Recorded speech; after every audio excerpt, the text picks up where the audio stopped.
Bonsoir mesdames, mesdemoiselles et messieurs, très chers téléspectateurs, bienvenue comme vous le savez du lundi au vendredi. Mais cette semaine, comme vous le constatez, nous démarrons le mercredi, bien sûr, 15 janvier 2014. Donc bienvenue à tous et à tous. Merci encore de votre fidélité, d'avoir choisi la LCS, la chaîne sénégalaise, votre télé passionnément émettant depuis la VDN. Donc c'est toujours un grand plaisir de vous avoir sur ces antennes de la LCS. Donc ce sera aujourd'hui avec la culture, nous allons rendre hommage à l'homme de la culture, l'écrivain littéraire bien sûr, qui est monsieur Omar Ndoye Ndao, feu Omar Ndoye Ndao, dont bien sûr que nous rendons un grand hommage à l'endroit de toute sa famille bien sûr, de ses collègues, de ses amis et de ses frères, de ses voisins bien sûr, l'homme qui s'est éteint à l'âge de 56 ans hier à Dakar, au Sénégal, mais plus particulièrement à sa dernière demeure à Yoff. Donc gis nañu témoignage yi nga xamantene les personnalités du Sénégal dem nañ fa témoigner ko ndax nekkoon na koo xamantene dafa bokkoon ci biir culture doon doxal li nga xamantene moo jëm ci wàllu culture, nekkoon koo xamantene da doon jàppale ñi nga xamantene ñuy dund biir culture. Donc dinañ ñëw ci moom ci benn hommage boo xamantene équipe LCS yëpp dinañ ko rendre hommage la famille de monsieur Omar Ndao mi nga xamantene génn na àddina démb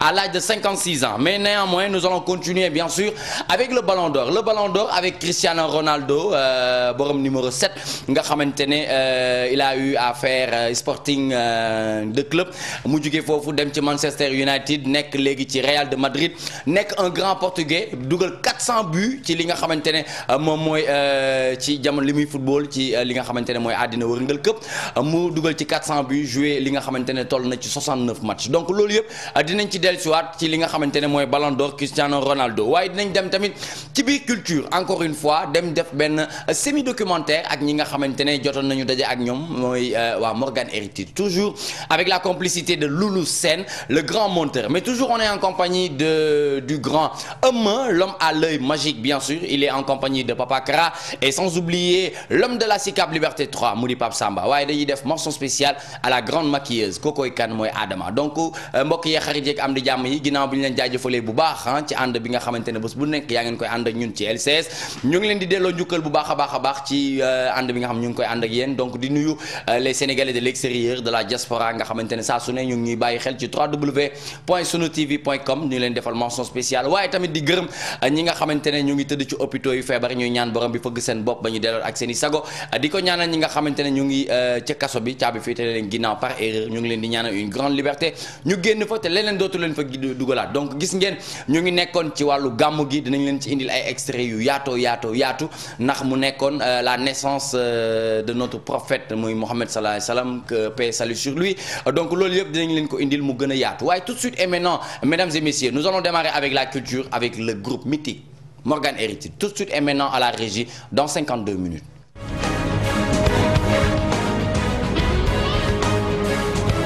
Blessings massive, this is Peter Morgan from Morgan Heritage and you're watching the Morgan Heritage session right here with Robo Ranks Extra. Keep it locked, it's hot.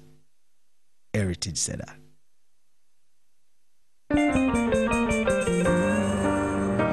This song right here, simply called Ends Now Meet. Also taken from the album Here Come the Kings. Songs for all people.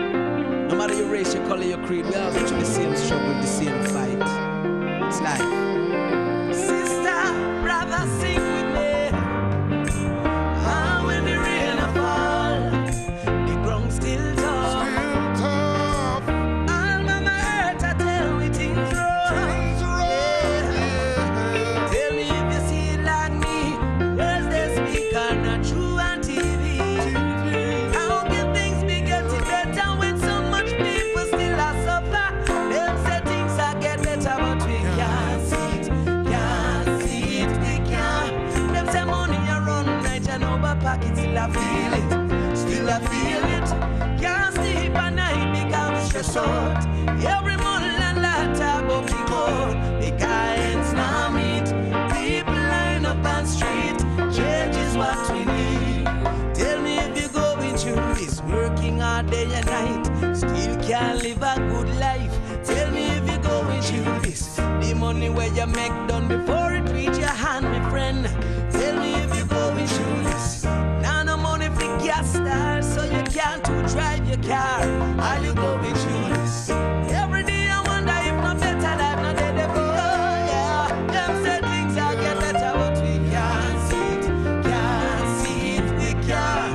Them say money I run right and over pocket, still I feel it. Still I feel it. Can't sleep at night because we stress out. Every morning and that about we go. Because it's not it. People line up on street. Change is what we need. Tell me if you're going through this. Working enough overtime. Still can't pay your bills span time. Tell me if you're going through this. The work you work so hard. Can't be the you them on your yard. Tell me if you're going through this. Tears run from your eye when you look over your life at night. Are you going through this? Every day I wonder if no better life, no day they feel. Yeah. Them say things I get better, but we can't see it. Can't see it, we can't. Them say money and run right and over pocket, still I feel it. Still I feel it. Can't sleep at night because we stress out. Every morning and light up, but we go. Because it's not it. People line up on street. Change is what we need. So many times you were on your last time. People see a smile, don't know what you're going through inside. Yeah. Working so hard, but still ends not meet. Sometimes you can't believe, no better, no day they feel real. Them say things that get better, but we can't see it. Can't see it, we can't. Them say money around right and over pocket, still I feel it. Still I feel it. Can't sleep at night because we stress out. Every morning and that time, but we cold. Because it's not it. People line up on street. Change is what we need. And them say things that get better, but we can't see it. Can't see it, we can't. Them say money around right and over pocket, still I feel it. Still I feel it. Can't sleep at night because we stress out. Every month and night about we go. Because it's not it. People line up on street. Change is what we need. Cool to be conscious music.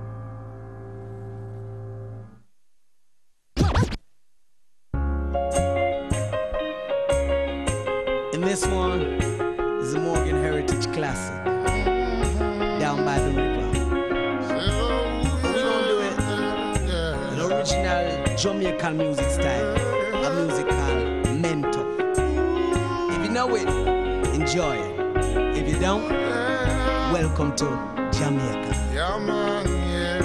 Boy, this is how it used to be in the old days, before I was even born. I'm here with the play. Sister, you now. Brother Grandpa. Brother Mojo. Brother Luz. Brother Peter. Hey, I'll be down by the river.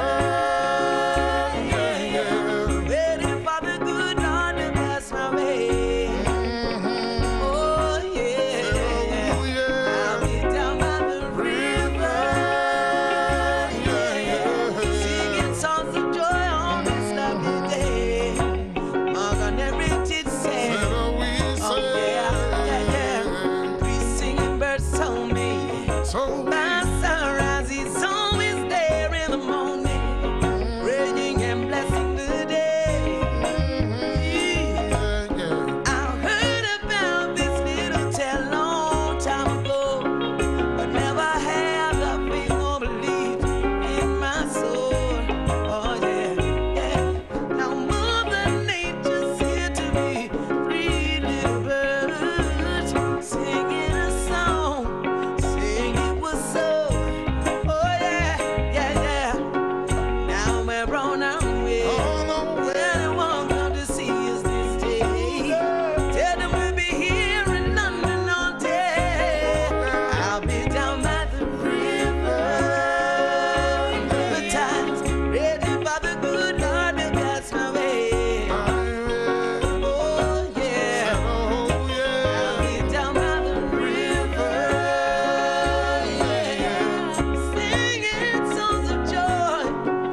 Voilà, très bien. Retour sur le plateau. 52 minutes, bien sûr. C'était le groupe Morgan Heritage que nous avons le plaisir de vous présenter, bien sûr, en acoustique, hein, donc en studio, des images qui sont très difficiles à avoir, mais néanmoins, nous, LCS, et bien sûr, là, 52 minutes, nous avons eu le privilège d'avoir cette vidéo. Donc, toujours pour vous faire plaisir, pour vous donner goût à rester sur les antennes de la LCS, la chaîne sénégalaise, votre télé passionnément.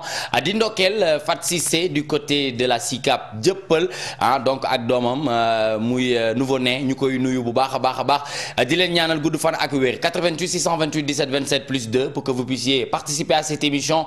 Et mention spéciale à Sister Maria, donc du côté de Ouest Foire ñu ngi koy nuyu waaye duñu fàtte Mariama Camara Women ñu ngi koy nuyu moom tamit bu baax a baax. Donc bien sûr c'était avec la culture, avec le groupe mythique mu di Morgan Heritage, hein, donc mu nekk loo xamante ne ñu bëri dinañ ci bég bu baax parce que kuy mélomane rek di nga bëgg orchestre boobu noonu ndax li ñuy def c'est des merveilles de la musique reggae bien sûr. Donc cela continue en toute beauté. Après Morgan Heritage, mesdames et messieurs, nous allons vous donner l'homme qui est devenu 2 fois Ballon d'Or, hein, Ballon d'Or bien sûr, avec beaucoup de buts, 400 buts réalisés. Sporting Racing Sporting Club ak ki nga xamante ne mooy Manchester United, dem ci Real de Madrid nekk tamit titulaire, nekk capitaine équipe Portugal. Donc mu nekk loo xamante ne jot na ci réaliser 400 buts, donc jamono ji moom mooy Ballon d'Or 2013, donc ci kanamu Lionel Messi ak Franck Ribéry. Donc mu nekk koo xamante ne bi muy am ndam boobu noonu avec beaucoup de bien sûr d'émotion, donc en compagnie de toute sa famille, de ses amis, de ses frères bien sûr. Donc tout de suite et maintenant, toujours dans 52 minutes avec Nicolas Mokhtar sur la LCS.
الفائز هو الفائز بجائزة أفضل لاعب في العالم 2013 هو The name is الفائز هو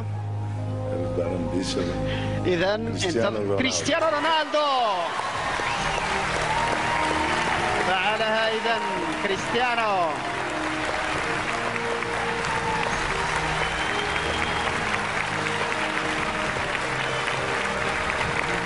ويعود للتربع على عرش العالم.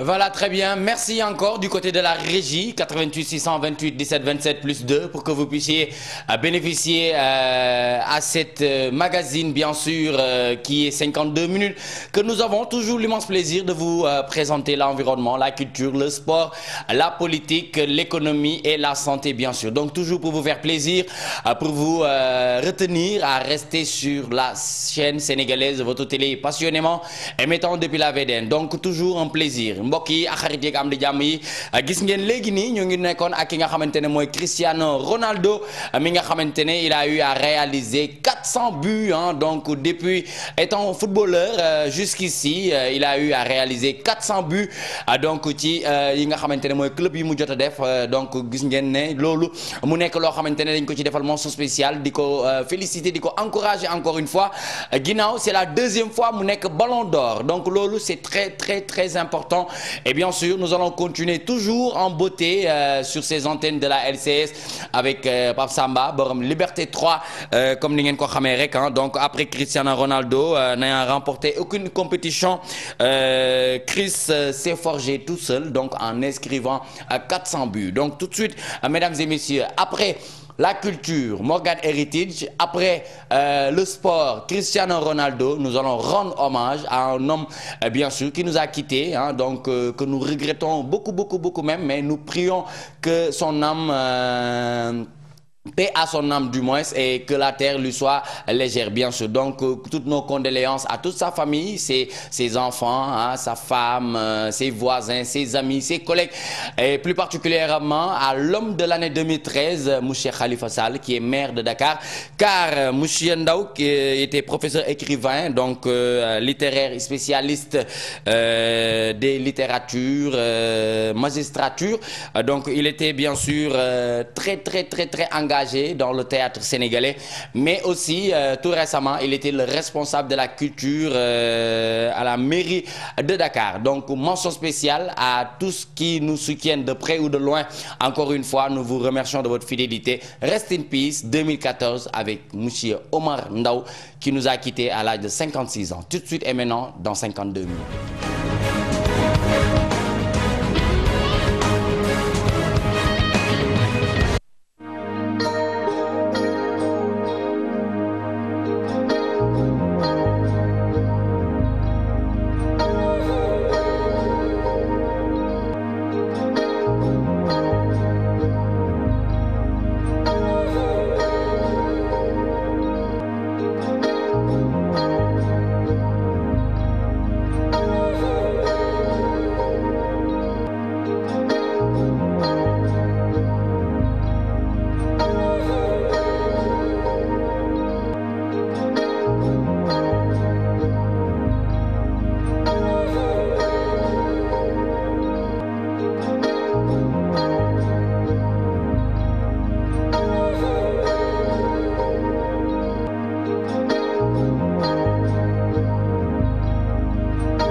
Voilà, très bien. Donc, nous rendons bien sûr un grand hommage à l'homme, Monsieur Omar Ndao, qui nous a quittés hier, bien sûr.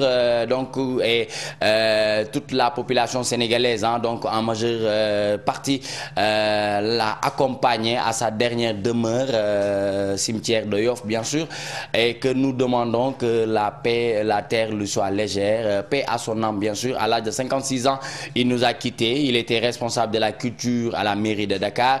Il a beaucoup contribué dans le théâtre sénégalais, bien sûr. Il a aidé les artistes musiciens tels que les Mbalakman, les hip-hoppers, hein, donc, et ceux qui font du théâtre, bien sûr, les artistes. Donc, en manière générale, il a contribué dans la culture de son pays. Donc, M. Omar Ndao, Feu Omar Ndao, que nous prions encore une fois que la terre lui soit légère. Donc, toute l'équipe de la LCS fait ses condoléances à toute sa famille, bien sûr, monsieur Ndao. Donc mbokk yi ak xarit yeeg am di jàmm yi gis ngeen ne nii la ñu àndee woon ak yéen ci li nga xamante ne moom moo doon 52 minutes le 15 janvier 2014. donc ñu ci doon ànd ak yéen mbégte ak njàmbaarte bu baax a baax comme niñ koy tàmm di waxee rek ku yokkul yaa wàññi ba tax na yëf yi rafet na rafet boo xamante ne liñ ci war mooy ñu gën koo rafetal ngir mu mën a dem ca kaw ca kanam ci lu baax. ndax dañ ne bamba ji bang la bong la da ngay toog ci bang yi ñu lay jox ci bang yi te lu yàgg ci diw niin waaye dend ak diw taxuta niin. donc olof loolu lay tàmm di wax nee na askan ab ceen la boo ci foowee sa bopp ba doon ci jaaro baaraam yaa koy yëg. donc seen mbégte mooy suñu yite ba tax na saa su ne ñu ci xar suñuy tànk tubéy ngir jox leen li nga xamante ne mooy meilleur de l'actualité, meilleur des événements hein, yi nga xamante ne xew na ci Sénégal ak bitim réew. ndax gis ngeen ne Ballon d'Or on en a discuté avec Cristiano Ronaldo, car 400 buts, donc 69 matchs, donc mu mun ci réaliser loolu. donc dañuy def mention spéciale à tous qui nous soutiennent de près ou de loin, encore une fois, les Sénégalais de l'extérieur, de la diaspora, qui nous suivent à travers www.sunutv.com. donc gis ngeen ci Facebook mun ngeen ñu ci topp ci 52 minutes. une fois que vous rentrez dans Facebook, vous pouvez taper 52 minutes avec Nicolas Mokhtar. Vos suggestions, hein, c'est toujours un plaisir, mesdames, mesdemoiselles et messieurs, très chers téléspectateurs. Donc nous vous donnons rendez-vous demain par la grâce de Dieu, hein, demain même heure, même antenne sur la LCS, la chaîne sénégalaise, votre télé passionnément. Mention spéciale à Pape Samba, Liberté 3, hein, le grand preneur de son Moustapha Ndiaye, et sans oublier l'homme à l'œil magique muy Fall ñu ngi koy jaajëfal muy Fall Ndiaga Yaram. waaye di nuyu la grande maquilleuse mu di Adama. sant nañ leen gërëm nañ leen du côté de la régie muy Mariem ak Alassane. mention spéciale ngeen ñi leen di ñaanal bu baax ah ngeen un bon début de soirée, et pour ceux qui viennent de descendre, nous leur souhaitons de rentrer bien chez eux et de trouver toute la famille en très bonne santé. Merci et à demain. ku yokkul yaa wàññi kon jërë ngeen jëf.